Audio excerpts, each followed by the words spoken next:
സംസ്ഥാനത്ത് ഇന്ന് കനത്ത മഴ.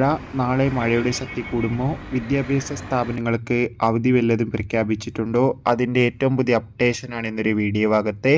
വീഡിയോയിൽ വരുമ്പോൾ വീഡിയോ ലൈക്ക് ചെയ്യുക, ചാനൽ സബ്സ്ക്രൈബ് ചെയ്യുക. ഈ വരുന്ന ജൂൺ മാസം അങ്ങോട്ട് OTT റിലീസ് ചെയ്ത ചിത്രങ്ങളും ഈ ഒരു ജൂലൈ മാസം OTT റിലീസ് ചെയ്യാൻ പോകുന്ന ചിത്രങ്ങളുടെ വീഡിയോ നമ്മുടെ ചാനൽ ഭാഗം പരിശോധിച്ചാൽ നിങ്ങൾക്ക് കാണാൻ വേണ്ടി സാധിക്കുന്നതായിരിക്കും. സംസ്ഥാനത്ത് ഇന്ന് ജൂലൈ 3-ാം തീയതി വ്യാഴാഴ്ച ദിവസം ശക്തമായ മഴയായിരുന്നു. കണ്ണൂർ, കാസർഗോഡ്, വയനാട്, തൃശ്ശൂർ, കോഴിക്കോട് ജില്ലകളിലൊക്കെ രാവിലെ മുതൽ തന്നെ മഴയുടെ ശക്തി കൂടിയിരിക്കുകയാണ്. അതോടുകൂടി കാസർഗോഡ്, കണ്ണൂർ ജില്ലകളിൽ ഓൾറെഡി ഇപ്പോൾ ഓറഞ്ച് അലർട്ടാണ് പ്രഖ്യാപിച്ചിട്ടുള്ളത്. വരും ദിവസങ്ങളിൽ ഇവിടെ മഴയുടെ ശക്തി കൂടുമെന്നും കാലാവസ്ഥാ നിരീക്ഷണ കേന്ദ്രം അറിയിച്ചിട്ടുണ്ട്. അതുകൊണ്ട് തന്നെ എല്ലാവരും ജാഗ്രത പാലിക്കുക. നിലവിൽ വിദ്യാഭ്യാസ സ്ഥാപനങ്ങൾക്ക് അവധി പ്രഖ്യാപിച്ചിട്ടില്ല.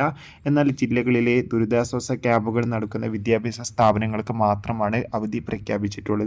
കാത്തിരിക്കാം കൂടുതൽ അപ്ഡേഷൻ.